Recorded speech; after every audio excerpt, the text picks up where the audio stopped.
Hey guys, how are we doing? Back with another video from Clyde. It's been a while. I keep saying this because I'm playing catch up. But we are starting from ranking the Vizards. He's got a couple of videos out Bleach related, which I love. So we got ranking the Vizards, which is the first one I wanted to check out, but then everything went poopy. We've got explaining Seros, explaining Bankai, and why Byakuya should have died. We're going to check all these out. We're going to check them out in the order that Clyde released them. This being the first one, we're going to check out him ranking the Vizards from weakest to strongest. The Vizards was so cool. It's such a cool concept as well. It was awesome. And they had such like a weird integral role with like Aizen's plan and everything. Like, you know, he tested on them with the whole holification thing, and then they were cast out. I love the whole thing that they were like actual Shinigamis, and some of them were captains. Was one of them a captain? I can't remember. God, it's been ages since Red Bleach. But, you know, they had such like a weird thing to do with the whole plot, and then helped Ichigo like learn how to use his like holification stuff. And oh, it was cool. The Vizards in Bleach here we go. are some of the most underappreciated characters in the entire series. Yeah. A group of Shinigami exiled from the Soul Society and manipulated by Aizen to the point where their entire goal in life revolved around defeating him. And were cast away into the real world, where they would find a way to survive, master their inner hollows, and become the mentors of Ichigo to help him learn to use his holification. So cool. And they were, without a doubt, some of the most aesthetic characters in the series when it comes to their fashion and fighting styles. They definitely stand out. Video, I'm going to do my best she's to so cool. rank them all as She's accurately as possible, as surprisingly there isn't a lot of videos on these guys. So if you want more videos like these, a simple subscribe and a like on the video. Link to the video will be in the description if you want to check out the original video. Hiyori, the 100-year-old loli, is quite impressive as she weakest? Ichigo to the point where White took over just to shut her bitch ass man. while Ichigo was holding back the entire time as he was scared of White taking over. Like actually like going mentally, blows on Hallibell and seems to have the respect of Toshiro to some extent, though you can argue a lot of her highlights were purely because she wasn't in a one-on-one I'm battle. forgetting what abilities they have, so I've not gone in on this going like, oh, I think this person's going to be strongest. She is quite versed at Hakata, mixing a lot of her hand-to-hand combat into her actual sword fighting. I'd say the mask is cool as well. was unironically being able to somewhat analyze what Kisuke Urahara did when he tried to not embarrass her in their funny little scuffle in the anime. Not entirely a real feat by any means, but it shows that although she is one of the hothead type characters in the series, she has a keen eye in combat. Yeah, she's not like completely like hot-headed. In terms of strength, when holified, she gains an amp that is easily above Bankai. Jesus. And compete with characters that would normally be able to one-shot her in battle. Right. On top of also being able to use her Shikai, which then gives her another increase in strength on top of this. Hiyori is only able to holify for around 5 minutes, but also has a cool ability of being able to fire a true Seros, which is cool because they're the abilities that the holos have, isn't it? Where it's getting like a 10 times Isn't it? increase in attack potency. Am I wrong? Put on a Sero or a Black Sero, but it obviously does increase the firepower quite a bit. Also, oh my god, I forget so much stuff with Bleach. I'm glad I watched these. I'm glad I'm going to be watching the explaining Seros and explaining Bankai. Bleach data books. To all of the Hiyori fans out there, I would put her higher on the list, but yeah, this kind of happens. It also doesn't help that she's impulsive and makes a lot of errors in combat, which doesn't complement her lack of power compared to the rest, on top of her ability to not really work in a team setting. Yeah, they're right. At number 2 is definitely Lisa Yadomaru, who is also one of the most underrated waifus in the series, and way too many people sleep on her. In fact, it's noted in fact, I don't see many people talking about it at all. She, and I quote, is a strong-minded and dirty-minded Vizard, a strange girl dirty-minded whose hobby is reading pornographic magazines and claims to read 2 magazines a day. Oh, go ahead, girl. Get that fixed. While fighting Hollow Ichigo during the qualification training. I'm not even sure if I'm allowed to talk about this stuff in a video or I'll get demonetized. Lisa, I'm sure it's fine.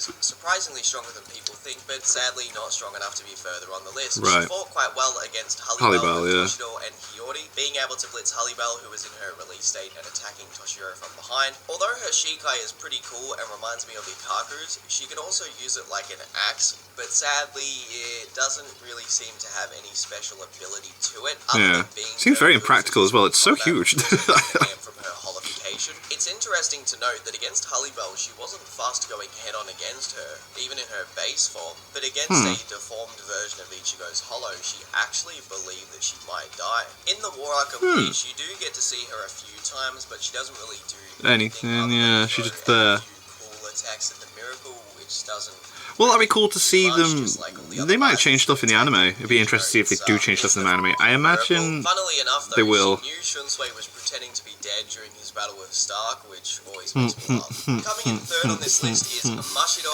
Kuna, another very underrated waifu in the series. Oh, the girls are the weakest. That's terrible. That's sexist. Clyde, how dare you? Can sustain it for up to 15 hours, which is insane. Mashiro usually fights predominantly with Hakata techniques, as we have never actually seen her use a Zanpaku toe, and was able to kill the Hula, a hollow which spits out Menos Grande like nut butter, and is obviously much stronger than a Menos Grande. Well, she kills it with a single kick. I would put Mashiro higher on this list, but her best feats are defeating a hollow who is above a Menos Grande, which doesn't say a whole lot. No, considering what. Cast of characters. Yeah, who else is involved and who they're fighting? Yeah. Compared to the other Vizards, but she does use Wonder Weiss as a sparring dummy for a while until her mask breaks and Kensei has to save her. Now, I do find her holification quite impressive, as she can use it longer than any of the other Vizards. Right. That doesn't inherently make it stronger. Yeah.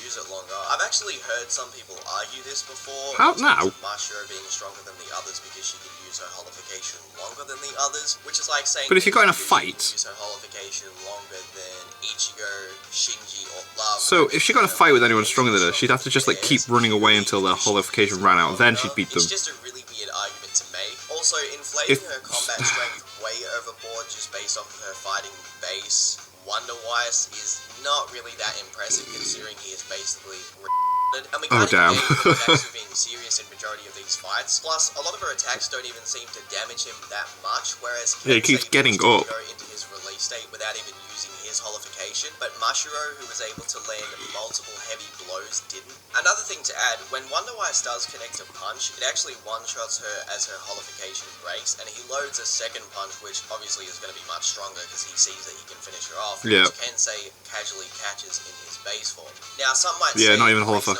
Holified. It might, like, shock your body in some weird way where your spiritual pressure is stagnant for a second. But I don't actually think that's the case, because in Ichigo's second fight with Grimjaw, when his mask actually broke, he took multiple attacks from Grimjaw, and it didn't really seem to end the fight in the same way that this did. So I do think that it isn't that crazy. Interesting comparison. Yeah, she's out of it. It just blows me away a bit because some people really do overhype the holification for 15 hours plus the Wonder Weiss fight, when it's very obvious that Wonder Weiss was, you know, being a retard. A side note which some of you may not know is that she actually helped Shuhei Hisage learn how to use his Bankai in the Bleach novel Can't Fear Your Own World, where she basically forced Shuhei to learn how to use Bankai by fighting him in her holification. An underrated waifu, but this is where Mashiro goes on the list. Nice. At number 4 on this list is Rose. Now, Rose is a very fascinating character, as most of you may not know this, but Tite Kubo was actually very inspired by music while writing the fights in Bleach. It takes a lot of inspiration from rock style fashion themes and all around a lot of influence. That's cool. I like that. There was even a quote from Mr. Kubo where he says he would listen to certain music while drawing his fights. Rose Bad Religion I've seen on there. That's cool. But the problem is that he only gets to use them against very bad matchups for him. So he falls under this feeling of, basically, if you're a reader or a watcher of Bleach, you probably think he's a jobber, when in actuality, if he just fought different opponents so that he wasn't outclassed in bad matchups, most people would associate him with being very hacks. Rose can use a long-range golden whip in Shikai, using it to tie up opponents, pierce through them, or just attack from afar. His Bankai, Kinshara Butaran, however, has multiple different things that it can do, using sound to hypnotize his opponents. In Bankai, it creates two floating gold hands above Rose, almost like he is directing an orchestra, and multiple golden statue beings that become part of his performance. These are called the Dancers of Death, according to Rose. Dancers of Death. When they hear his Bankai, as long as their heart is deceived, the illusions are realistic enough to cause physical damage and affect the battlefield. Damn, so if it's that good that they think it's real, then they're actually getting that physical effect. Number 1, Sea Drift. He directs the golden statues to surround his enemy and cover them in a whirlpool of fast water, amplified by pressure. Mad illusion. Number 2, Prometheus. He then directs the statues to engulf the enemy in flames. And then the third step, Ein Haldenleben, which gets stopped by Mr. Mask, destroying his eardrums, and then using his Hero's Beam of Light to blitz and one-shot Rose. A pretty sad end, but Rose to me was just frankly a very underutilized character. I feel like Kubo could have did a lot more with him, or at least made him a lot cooler, though if he was stronger, he would be a very dangerous character in the series. Well, yeah. Having higher spiritual pressure would make him incredibly potent with his hypnosis. Even at this level, his ability would overwhelm a power fighter like Mashiro, who wouldn't have a clue how to deal with it. Coming in 5th on this list is actually Love Aikawa. With his bare hands, not even using his Zanpakuto, he was able to physically rip a Menos Grande in half. Jeez, it's just some physical strength. Called Kagami Baraki. I really apologize if I said that wrong. Although he claims he can only use his holification for around 3 minutes, it's obvious his holification is much stronger than most of the other Vizards, as Stark actually claims that Vizards of his level are so strong that his normal Ceros wouldn't even be enough to actually kill him while he Damn. and goes on to use his exploding And that's bullets, which Stark. are actually much stronger, showing that Love impresses him when it comes to battle. I have Love so high on this list because he actually impresses the #1 Espada, and seems to be able to tussle with Stark in a one-on-one during That's something. Jesus Christ, Stark's a beast. Tengumaru also gives him a massive amp of strength. I mean, he's numbered that high for a reason. Stark around and block some of his Ceros. It can also ignite itself in flames, which adds further damage to the swings connected onto the opponent. Sadly, in the War Arc, like most of the other Vizards, he doesn't really do anything. He's like Lisa pre-time skip. He too is intimidated by a much weaker version of White, and the data book Mast explicitly says that he is serious in the fight. An underrated character who I wish more people talked about, and I frankly wish there was actually more to say about him, but we rarely see. Well, you know what, I reckon when the anime comes out, because they know that people have just read the 1000 Year Blood War arc and it's been out for a while, they have to make some changes, surely. And is the former lieutenant of the Kido Corps under Tessai, and is You can make fights last longer, give characters more time. Chad Thundercock energy over here. Basically, get Kubo involved though. On this list at number 3 because he is without a doubt one of the most hacks members of. Some of the stuff he can do is incredible. The things he can summon in that. Time-space regression. Yeah. He is also a Kido master who went on to develop his own Kido, and also has Kido barriers strong enough that it has barriers. That's what I meant. Like those barriers are impressive. And also contain fully released hollows like White inside of when training for holification. I have Hachi above most of the other Vizards purely because of how dangerous he is and how underappreciated his intellect actually is. Hachi as a Kido master should be able to use Kido that can stop time, teleport, create barriers with enough defense to block Ichigo's deformed hollow, which Lisa was scared if she would actually die against alongside Love, considering he is at the point where he is stated to be making his own Kido, which seems to be... Like, what was it? Who was it you fought against the, King of, He was able to come up with a plan to defeat one of the most hacks of the entire series in a matter of moments. That's what I was talking about. Kido's fast enough to block the Respira ability. Alongside this, he seems to have the respect of Soifon, and she trusted him enough to work together and also use her Bonkai in accordance to his Kido to help defeat Baraga. Jesus. Also, Hachi apparently has Kido great enough to be able to seal away Urahara for quite a long period of time, showing his Kido isn't a joke, and he could easily be a threat to all of the Vizards individually, alongside amplifying his Kido's potency with holification. Or he could use Shikai and Bonkai, though we've never actually seen them, so I won't include them. But the boy Hachi is super underappreciated. Yeah, man. When it comes to the topic of underrated, I don't think I've seen a character more underrated than the guy who looks like a chatty army commander. Yes, he is, isn't he? Yeah. You could definitely put him in an army suit. When I was rereading his fights, I realized his Bonkai literally has the word Tekken in it. That's class.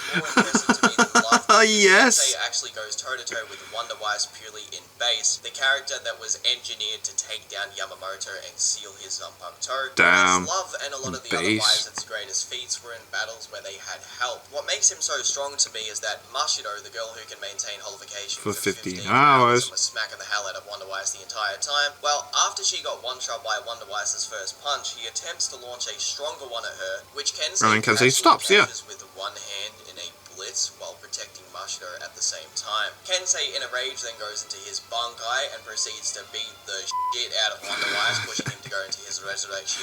Tekken Tatakaze! Just like Yami versus Kenpachi and Byakuya. We have to sit through fights like this garbage here, but not Kensei throwing hands like an absolute badass. I'm really shocked that Mr. Kubo never drew that fight. It seems like it would have been a fight that he would enjoy making. Surprisingly, Kensei actually takes care of the household chores, he cooks, which is brilliant. Which is sort of surprising for a character that just seems to love throwing hands, but I guess, you know, never judge a book by its cover. Nope, that's exactly it, yeah. When he was fighting against Hollow Ichigo, that he wasn't... Well, he probably just lets loose when he's fighting, isn't it? Something insane about Kensei that isn't actually shown until his fight with the Quincy Masty Masculine is that his Bankai is incredibly overpowered.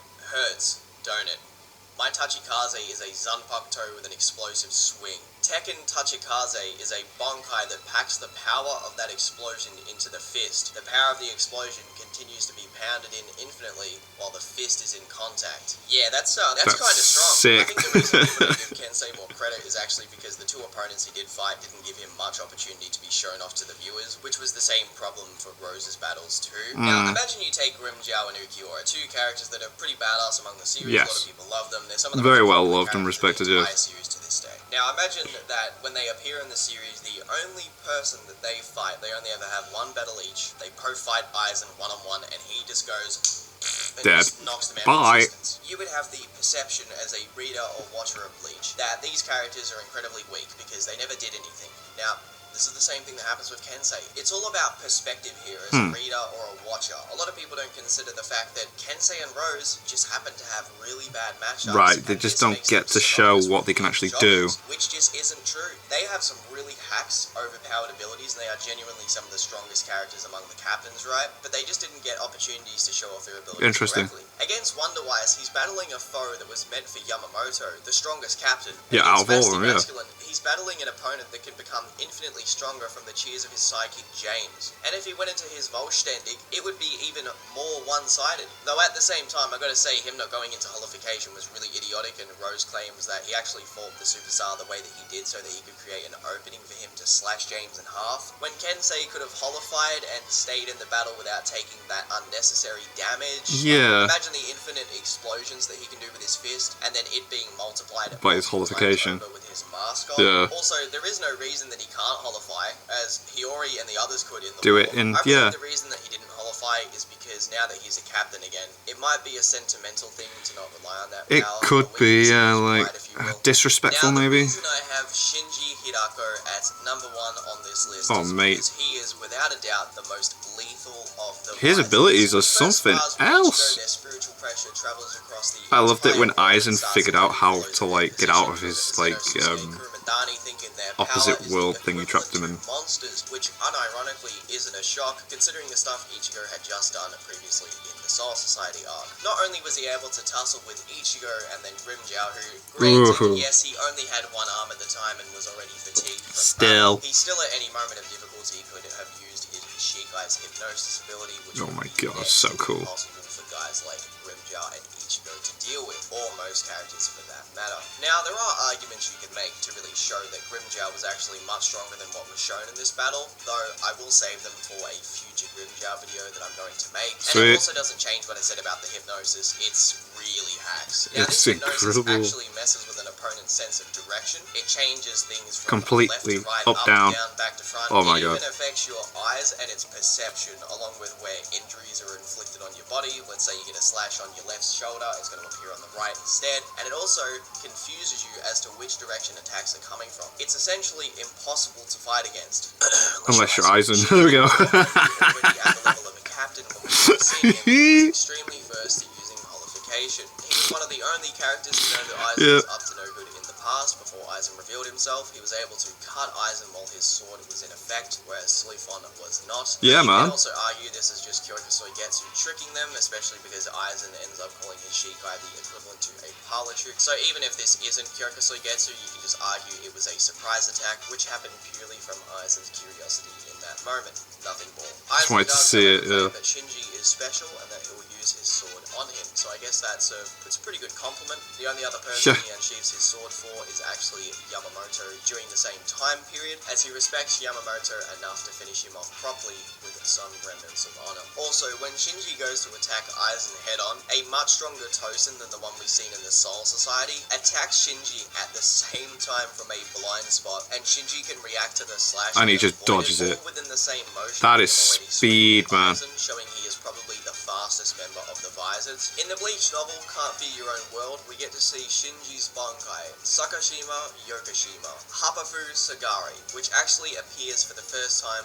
in the story. Yeah? When this Bankai is activated, a Nadeshiko flower-shaped pedestal appears below Shinji's body, and this Bankai is explained by Shunsui to be a Bankai that, quote, does not distinguish between friend and foe. Oh, damn. It affects everyone within the vicinity of its Reiatsu, disorientating the opponent's perception rather than their senses of sight and hearing. It causes the affected parties to believe that friends are foes and foes are friends. However, because of this ability, it's limited to fights where Shinji is outnumbered, as it would most likely affect those on his side. What's crazy is that he actually no way using that in that fight then. Hollows with his Bankai ability, which was summoned by Hikone. You can even argue these Vasto Lorde were amped and much stronger than the average Vasto Lorde that you'd run into in Ueko Mundo. Regardless though, with Shinji's incredibly hacks Shikai and Bankai plus knowledge of Kido, which can be amplified by his mastered holification, Shinji unironically is one of the most underrated characters when it comes to his intelligence, his speed, and general combat ability. It should be to no surprise that Shinji is #1 in the Vizards. Yeah, man. So, that's basically it, guys. I Damn. hope you all enjoyed Sick the video. Sick, that was cool. Something once again. The thing that was annoying about this list is that not many people really talk about the Vizards, so I had to reread all of the fights, and also, to be completely honest, it's annoying to scale them during the Fate Karakura Town arc, because half the time it's hard to work out if they're actually under the influence of Kyoka Suigetsu at certain points against Aizen, and they sometimes look like massive jobbers during that arc, or their powers are ridiculously inconsistent and wacky depending on the opponents they're actually fighting, or statements made in the manga and official data books. But anyway, real quick before I finish off this video, please do me a favor and go check out my video on Soul Society Ichigo if you haven't already. It's one of the best videos I've made. It tackles everything to do with Ichigo around that part of the story, and if you enjoyed this video, you'll definitely enjoy that video and plenty of my other Bleach videos. Also, if you watch this far through the video, please subscribe to me and leave a like on the video. Thank you all for watching. Sweet. Like I said, the original video's in the description below. Go leave a like on the original stuff. Support Clyde! I love these Bleach videos. I like catching up and stuff, because I know when I'm going to be watching the 1000 Year Blood War arc when that comes out, I'm going to kind of forget stuff. So Clyde's videos are really good for like reminding us like who is who and what is what and how strong people are and why things happen in that within the Bleach universe. Clyde's videos are just class when it comes to it. So if you want Bleach stuff, go subscribe to Clyde's channel.